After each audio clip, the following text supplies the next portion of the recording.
Good evening, and welcome to Sweet Blessings, the Anna L. Brothers Show and podcast, where we come to you every Wednesday to inspire, to encourage, and to empower you to live a healthier lifestyle.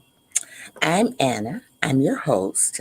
I'm a retired school teacher, an author, an educational consultant, a jewelry consultant. I'm the proud owner of the Jazzy Jewels collection, where we put a little jazz in your step with our Jazzy Jewels. I'm also a health consultant, and I am a certified cake instructor. I bring to you a wealth of knowledge and experience to our conversation. Each episode, we will dive into topics that will enrich your life, from educational and personal development to health, wellness, and the art of jewelry. Join me as we explore inspiring stories, expert insights, and practical advice to help you live a blessed and fulfilling life. So, welcome again. And this evening, we are going to be talking about educational trends. The time just seems to just fly away from me sometimes, and I know that most schools have already started back. But as parents, so many things have changed over the course of the years, even since I have retired. Some of the technology and stuff like that. So I'm going to talk to you this evening. That's what this episode is basically about. It's basically to help the parents understand what is going on in the educational system, to better understand so that you'll be able to help your children as they go along. And I'm going to try to give you some examples of this, of each one of these trends. These are the latest educational trends that are going on. And I'm going to, like I said, I'm going to try to give you a few little examples. So before I begin, I have a few little housekeeping. You see, I'm wearing my shirt this evening. I am part of the CTI Media Network. So proud to be a part of that network, and we're reaching and doing great things in our community. I also want to remind you that I do have a bit. I have a website. I want to get all of this out of the way before I begin. I have a bit. You can go there and you can book me if you want, or you can also book to be a guest on my show. I have advertising, commercial slots, guest slots, etc. And you can reach me at Lastine1 at gmail.com, or you can also reach me through ctrmedianetwork.com slash sweet blessings. Now, I do come live the uh, on my Instagram account. I used to do Facebook. It's a long story. I don't want to even get into it this evening. But I go live at least twice a week on Instagram, and that's where I do my jewelry. So if you're interested in joining me there, it's usually on a Thursday and a Friday, Thursday evening and a Friday morning. And that is where that happens. And this show is streamed all over. I do want to remind people also to please subscribe to my YouTube channel, which that is it down there at the bottom of the screen. And so we're going to take a brief commercial break, and then we're going to come back and we're going to start with those educational uh, trends that are going on now. And it's just not, I'm going to say it's just not privy to the upper older children or the upper grades. It starts even down in preschool. So I'm gonna give you a little detail on that as well. So let us switch over and do a brief commercial, and I'll be right back with you. Does this resonate with you? Has a company ripped you off in the past? SettleShark is changing how consumers get money back from companies. SettleShark assists consumers during the entire process, from beginning to end. Our process is simple, convenient, affordable, and powerful. You're in control. We are here to help you. Contact us today at www.settleshark.com or call 1-888-704-0708. Alrighty, I am back. Welcome back. I'm Anna. I'm the host of Sweet Blessings, the Anna L. Brothers Show and Podcast. And this evening, the episode is about educational trends. So let me bring up my presentation real quick. Educational Evolution, Key Insights and Innovations Shaping the Future. Okay. Shaping the future. So the first one that, well, let me remove this. But the first one that I want to talk about is educational trends. And, educational insights and innovation focus on transforming traditional teaching methods and improving learning experience through various approaches. Now, this episode that we're doing this evening will give you a detailed look into some of the key trends and innovations shaping the educational landscape as we speak, as your children go to school. And it goes from preschool all the way up. So the first one I want to talk about is technology integration in education. And so I know that many people have heard of AL or artificial intelligence. So it is not just in our everyday life that we're doing, but it's also in the classroom. So AL is used to personalize learning experiences, offering customized lesson plans based on individual needs. Tools like the AL driven tutoring system and adaptive learning platforms help identify and address gaps in understanding. So AL is being used everywhere. It is not going anywhere. So it's something that maybe we all need to familiarize ourselves with it. And then the other thing is virtual and augmented reality, VR or AR. Now, these technologies bring in immersive learning experiences to life. What it does, it allows the students to explore virtual environments or interact with 3D models. For instance, children can take virtual field trips or perform virtual dissections in science classes. So I've seen that as well. And virtual came about a lot when we had COVID, so it's still around. People are still doing virtual um, um, learning, and they're just doing virtual. Period. I mean, it's not just learning. Virtual meetings, virtual everything is still that is still going on, and so I think that it has enhanced also the learning process. I know that my granddaughter did a lot of virtual and augmented reality learning because she was during that era of the COVID.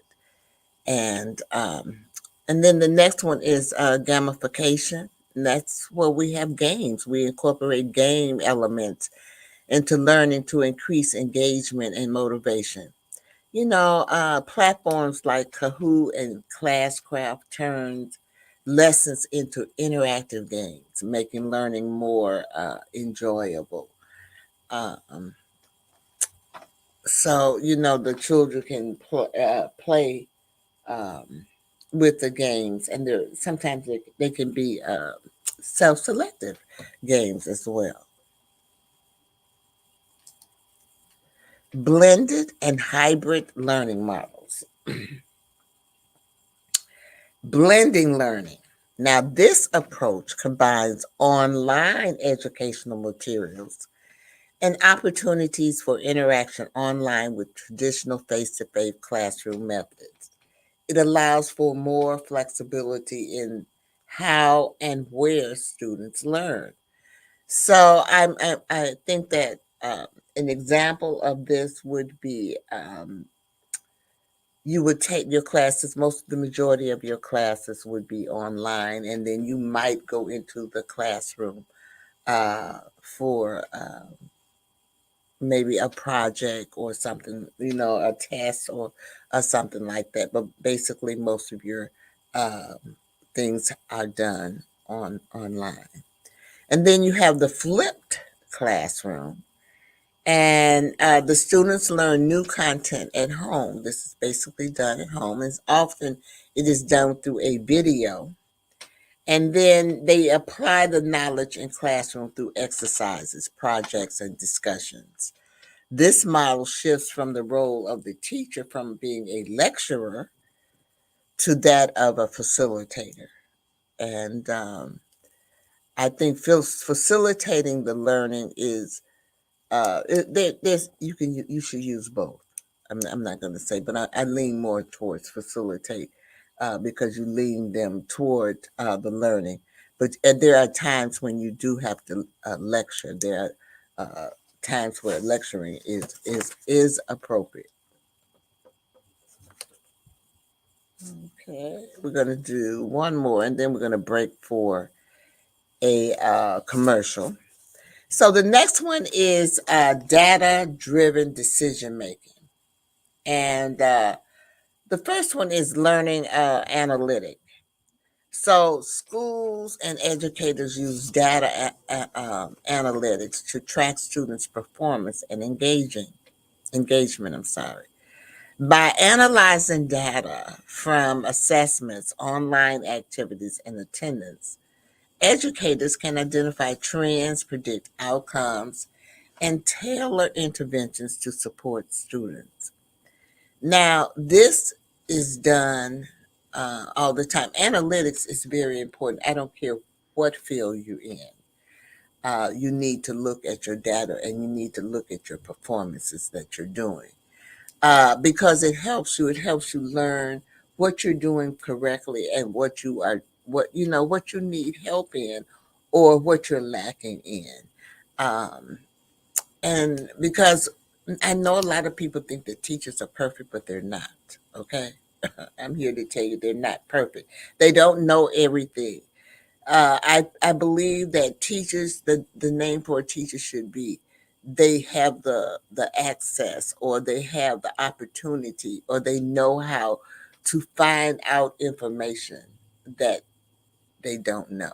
And that's basically what this podcast is about, finding out information. So learning the analytics. So whatever you're doing, you want to learn the analytics. But in school, they use it a lot. They look at the test scores. They look at the students' performance.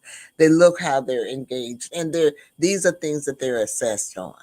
And then the other thing is predictive analytics, and this involves using historical data to predict future students' outcomes, such as academic success or risk of dropouts. Early intervention strategies can be implemented to support at risk students. So they look at the data or they look at the trends that have been going on in education over the years. So it's a history of things. So they look at this, and sometimes that can help you predict what the future is going to be about in education, and it can help you curb some of those things like they're talking here about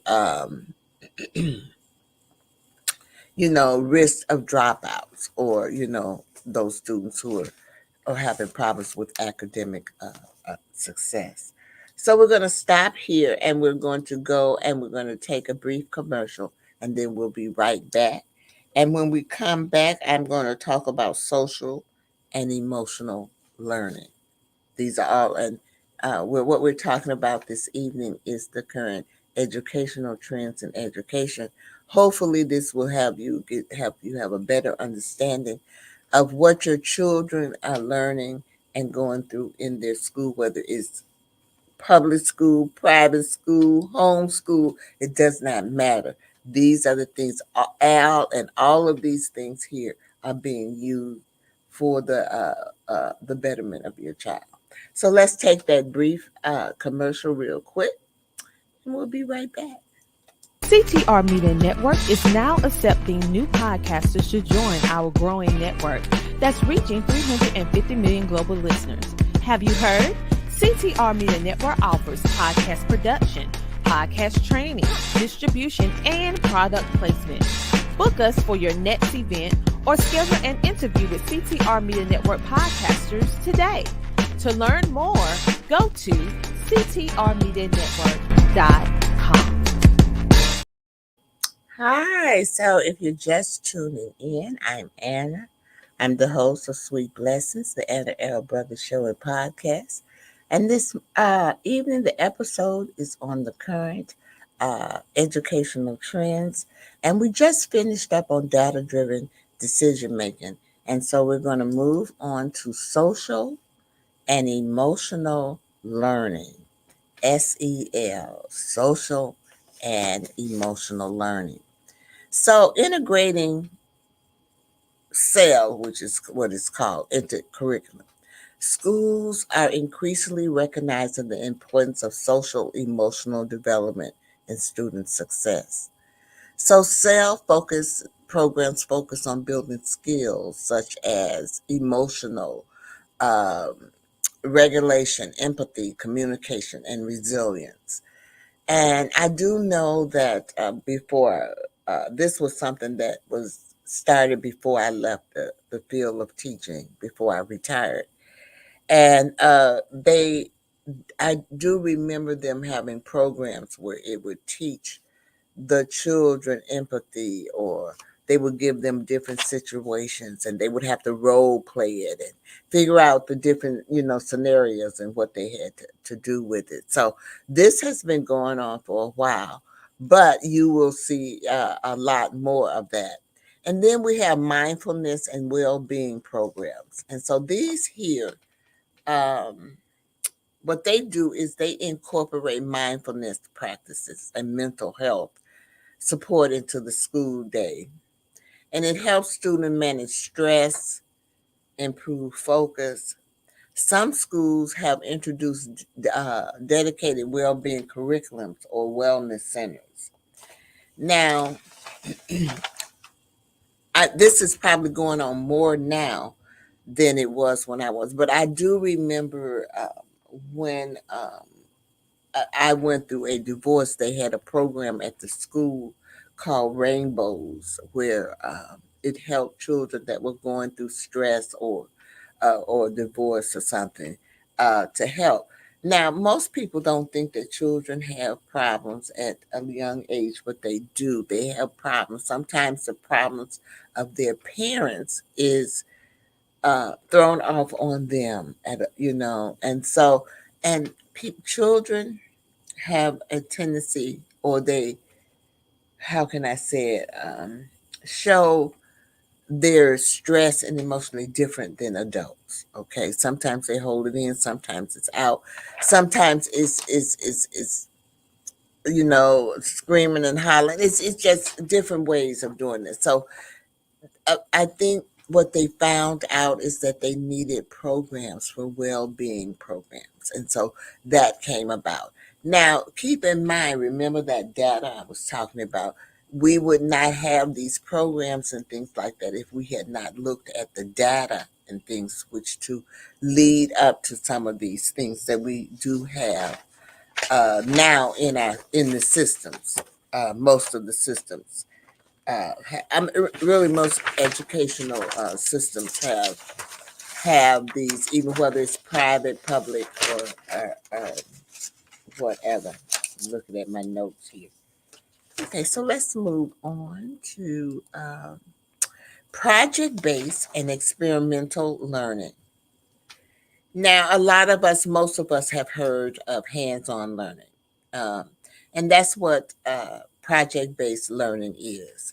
It involves students working on a project over an extended period, which allows them to engage in problem solving, critical thinking. And this approach encourages deeper understanding by connecting learning to real world challenges. Now, the Montessori method does a lot of this project based learning, but project based learning can be done in any scenario, in any school situation. It is encouraged because project based learning incorporates everything. You can bring everything into project learning: math, structural, history, science. So, all of the areas of learning can be brought into that project learning base. And it is, like I said, it's done a lot in the Montessori. It is also done a lot in the preschool scenarios. They do a lot of project learning or theme based. Another word for it would be theme based learning. You have a certain theme that you're going to study, and that theme would incorporate everything: math, shapes, just, I mean, all of the areas of learning would be within that project. And then you have experimental learning. Now, experimental learning, this involves learning through experiments where students are actively involved in activities that reinforce the subject matter. So that would include internships, lab work, and service learning. And the only example, I mean, being in a lab, doing lab work, yes. But internship, I thought of, that made me think of my granddaughter who did an internship over the summer before she went away to uh, college. Now, I don't know what type it was, but I do know that she did an internship. And service learning, I think that one involves more of nowadays they're making the students do service projects and things like that, and you can learn through those avenues as well. Oops, let me see, where am I? Okay, let's move on to the next one. Personalized learning. Ooh, customized learning pathways. So, what that involves is learning that is tailored education to meet the individual needs of each student. So, it includes personal goals, self paced learning, providing resources that cater to different learning styles. And then the other, well, let me see if I can think of an example of that. That would be maybe a person who might have a learning disability or a special needs, or they so they a special goal. Sometimes they used to call them IEPs, I believe. A special goal is set for that person, and then you monitor it. You do a self pace. You provide the resources for it. Now, the other one is student centered learning environment. So, in these environments, students have more control over their learning process. They choose what, how, and they uh, when they learn, which fosters autometry and self motivation. Now, you will find self student centers a lot in the early childhood education. Students have a set thing that they do, and then they have centers where they can select where they want to go. Montessori also has that. That's an early childhood thing. And I believe that later on in the years, after all of the research, I believe that they tried to bring it within the regular classroom settings, okay, with the student center. So doing the reading, that this group would be over here doing something, and then this group were over here. So they had centers, so student-centered learning environments where, um, and really and truly, I love that because it helps them socialize. It also helps them to work together as well. All right, so let's move on. And after this one, we will take another break and then we'll be back. Inclusivity and diversity, cultural responsive teaching. This approach emphasizes the inclusion of diverse cultural perspectives with teaching. Educators use students' cultural experience as a foundation for learning and actively work to eliminate bias in classrooms. Now, I can't speak for all classrooms and I can't speak for all curriculums, but I can say that the early childhood programs, most of them, encourage cultural diversity and inclusion. It is part of their curriculum. What happens is if it is not, uh, that is one of the criteria that they're marked on. So it is some type of cultural diversity has to be displayed or done in the classroom. And then the other one is the Universal Design for Learning, UDL. It's a framework for creative educational programs that accommodate all learners, including those with disabilities. It encourages flexible learning environments that can be adjusted to meet individual needs. And I know when I said I was going to give you the latest trends, I know you didn't think that it was this many.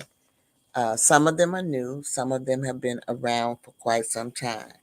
But we're going to take another brief commercial, and then I'm going to come back and talk a little bit about the teachers' professional development and how it affects globally. And then I'm going to summarize uh, the program. So just hold on 1 minute.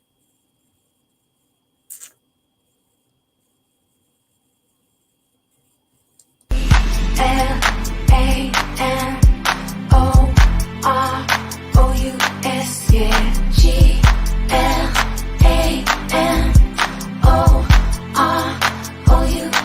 We flying first class up in the sky, popping champagne, living.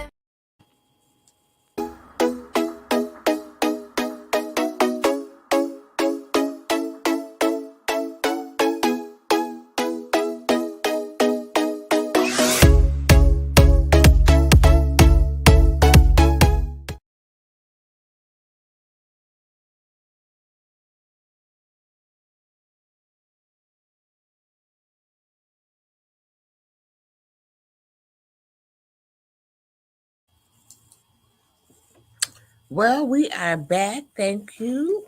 2 for 1 that time. Ooh, we. All right, so we're going to move on and we are going to talk about teacher professional development. Okay. So there's two things up under this, and this continuous learning for educators. I always said this when I was teaching that they have it so that it's ongoing.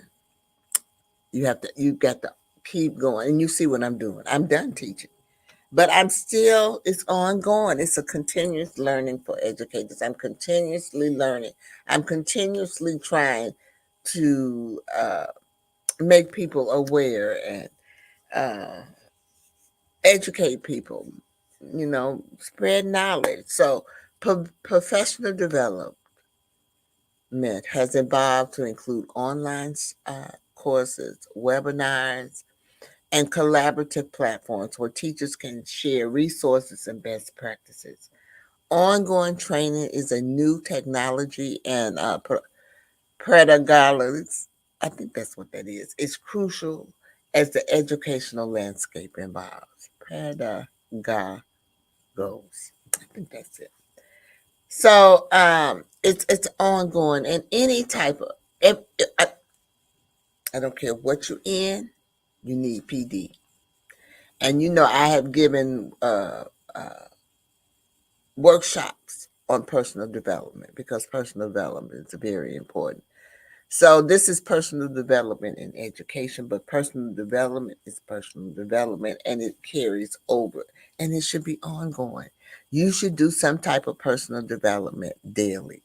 And if you notice, I make an affirmation daily. I put an inspirational quote up every day.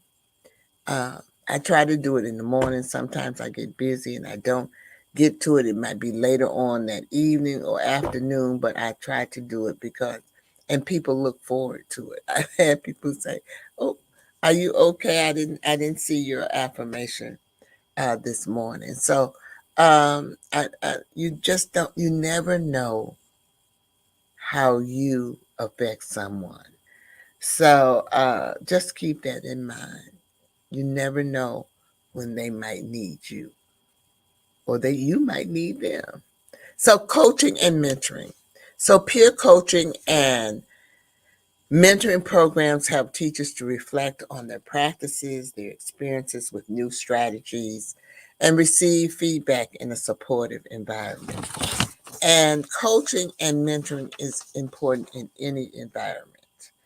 Um, I always tell people you cannot make it without someone helping you. And so, therefore, you need to pay it forward and help someone else as well. Someone helped you get where you are today. So, therefore, why don't you help someone get where they should be? It's a twofold. It's just to me, it's like paying it forward because you cannot make it alone. Okay. So let's talk about global collaboration and exchange. Global classrooms. Through technology, students and educators can connect with peers around the world, fostering cross cultural communications and collaborations. This global exchange can broaden perspectives and enhance the learning experience. And it's so true. I know in my when I was in school, we didn't basically have this. Well, they had exchange students. They had that program. But now with technology, you can have a class and your students can be in China and they could be in Japan or whatever. That's the type of experience that my granddaughter has. She took a class and it was a global class. You know what I'm saying? So, and they also have international educational programs, study abroad programs, and international partnerships between schools, and it allows the students to experience different educational systems and cultural firsthand. And I believe that these are the type of schools where you have the exchange students where they go and they live there and they might learn the language or whatever it is. So with that being said, we're going to take one more commercial break. And then we are going to come back and I'm going to summarize what went on this evening. Join the She Trucking Foundation today and be a part of a supportive community of women in the trucking industry. Unlock exclusive access to valuable resources, including mentorship, educational workshops, and networking opportunities. Whether you're an experienced professional or just starting your trucking journey, She Trucking is here to empower you and help you thrive.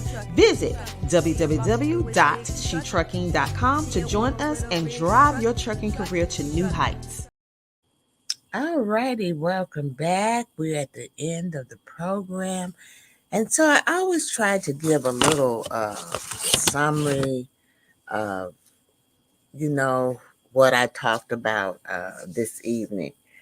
And I was talking about the different educational trends because, your children go to school And unless you're in education, you might not be aware of some of the things that are going on. And so I thought it would be privileged for me to come on because these innovations are shaping the future of education by making it more adaptive, inclusive, and student-centered.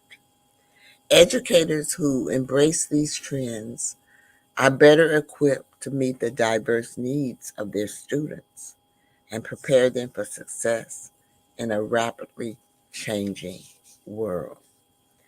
So it's something to look at. You want to stay up on it because you want your child to be on it, up on what's happening. You want to be up on what's happening in the field of education.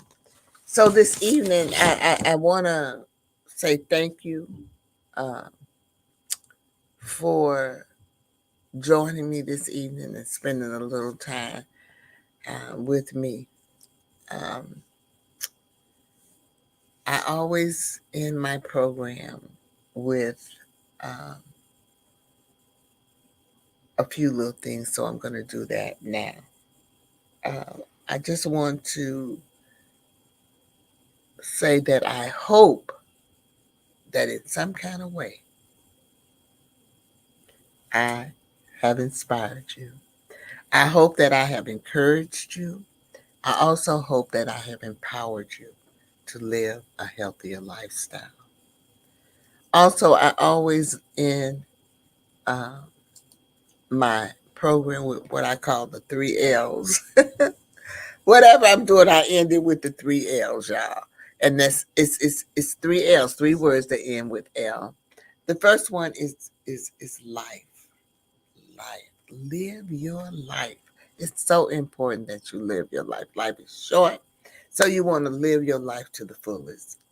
The second thing is to laugh. So make sure you find somewhere in the course of the day or to just laugh because laughter is good for the soul. It just makes you feel so good when you laugh.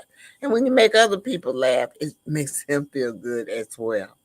And then the last thing is to love. Love.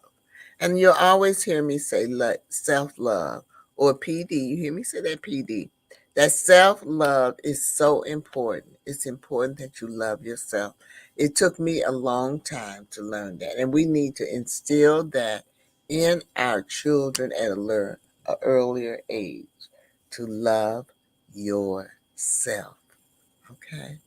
So, with that being said, I'm going to bid you adieu. There are a few things of recognition and things that I'd like to get out before I close out. So, you have a great evening, and I hope to see you next Wednesday.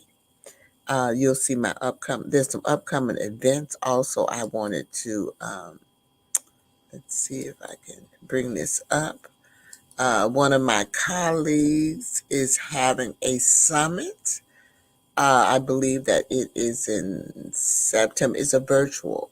Her information is down at the bottom. So if you're interested in that, she is having. There's quite a few people. I think it's a couple of people on there that I do know, and that I have met, and she's doing some great things with.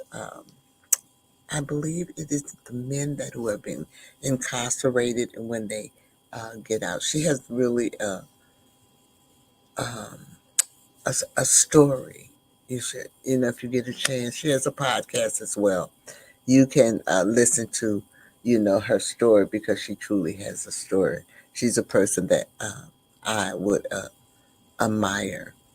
All right. So with that being said, I am going to bid you all adieu this evening, and I'll see you next Wednesday.